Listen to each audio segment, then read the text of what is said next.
کا میدان، بڑے بڑے افراد جنگجو گھبرا رہے ہیں، بڑے بڑے افراد بھاگتے نظر آ رہے ہیں. جب سب بھاگنے لگے تو وہاں ایک شیر خدا کھڑے، اور ایک مرتبہ آپ نے اپنی تلوار کے اوپر ٹیک لگا رکھی ہے. اچانک اتنے میں ایک آدمی سامنے آتا اور وہ گھبرا رہا تھا، میں علی کی طرف جا رہا ہوں، جناب علی کی پشت کی طرف سے آ رہا. جس کی پشت کی اتنی ہیبت ہو، اس کی نگاہوں کی کتنی ہیبت ہوگی. ایدان گرامی، یہاں تک روایات میں ملتا ہے کہ جب مولا آنکھیں نکال کے دیکھتے تھے دشمن کو، مولا کی بڑی بڑی آنکھیں تھے سرخ ہو جاتی تھی، نقاب چہرے پہ رکھتے تھے، صرف آنکھیں نظر آ رہی ہوتی تھی، ہاتھ میں ذوالفقار ہوتی تھی، سر اٹھا کے آنکھیں کھول کے دشمن کو دیکھتے تھے، آنکھیں سرخ ہو جاتی تھی. جب جلال میں آتے تھے آنکھیں سرخ ہو جاتی تھی، جب دیکھتے تھے تو بڑے بڑوں کا پتا پانی ہو جاتا تھا. احساس ہو جاتا ہے شیر آ گیا.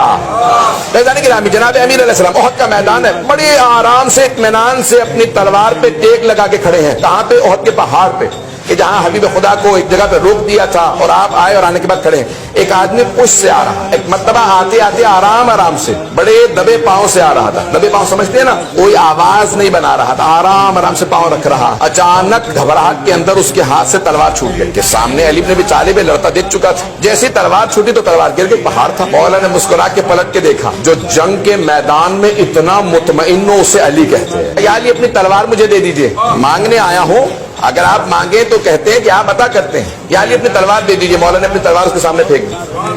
اب گھبرایا، اس نے تلوار پھر بھی نہیں اٹھایا. کہا یا علی جانتے ہیں میں آپ کے قتل کے لیے آ رہا تھا؟ مولا نے کہا ہاں.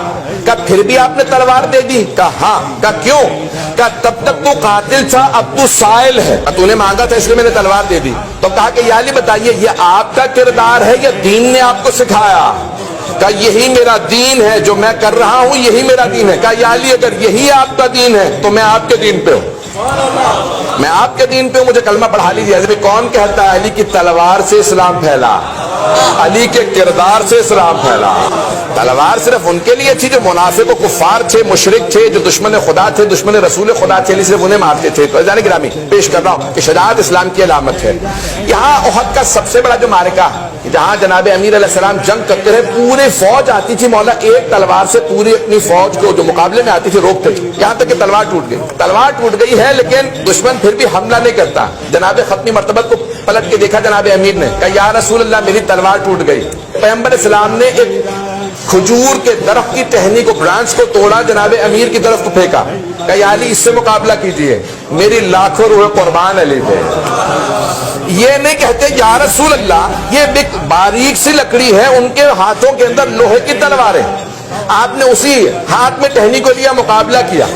دوسری دفعہ پھر کہا یا رسول خدا ٹہنی ٹوٹ گئی ہے. پیغمبر اسلام نے ایک اور ٹہنی پھینکی. جب تیسری دفعہ ٹہنی پھینکی تو اللہ نے جنت کے اندر حکم دیا جناب جبرائیل کو، ذوالفقار لے اور چلا جا. جناب جبرائیل نے ہاتھ میں ذوالفقار لی اور وہاں سے چلے. علامہ اقبال نے فارسی کے اندر ان جملوں کو جو جناب جبرائیل کہہ رہے تھے یوں کہا: شاہ مردہ، شیر یزداں، قوت پروردگار، لا فتح الا علی، لا سیف الا ذوالفقار. ذوالفقار کردار سے نازل ہوتی. مجھے تعجب ہے ان مسلمانوں پہ جنہوں نے ذوالفقار کے فضائل میں 2-3 صفحے لکھ دی. تعجب ہے مجھے ان مسلمانوں پہ جنہوں نے ذوالفقار اس تلوار کے فضائل میں 2-3 صفحے لکھ دیے کہ ذوالفقار ایسی تھی، اس کے 2 منہ تھے، حق و باطل میں تمیز کرتی تھی، اسے کافر و منافق اٹھا نہیں سکتے تھے، تلوار چلتی تھی تو خود بخود 2 ٹکڑے کر دیتی تھی. ارے یہ اتنے فضائل ذوالفقار کے ہیں، یہ سمجھ میں نہیں آ رہا صاحب ذوالفقار کون ہے. خاص تحفہ تھا خالق کا کسی خاص اپنے کے لیے. کوئی ایسا خالص بندہ تھا اللہ کا کہ اس کے لیے اللہ نے ذوالفقار کو نازل کیا. وہ علی بن ابی طالب کا کردار ہے جن پہ ذوالفقار نازل ہوئی ہے. السلام علیکم viewers, please subscribe my channel to get more latest videos.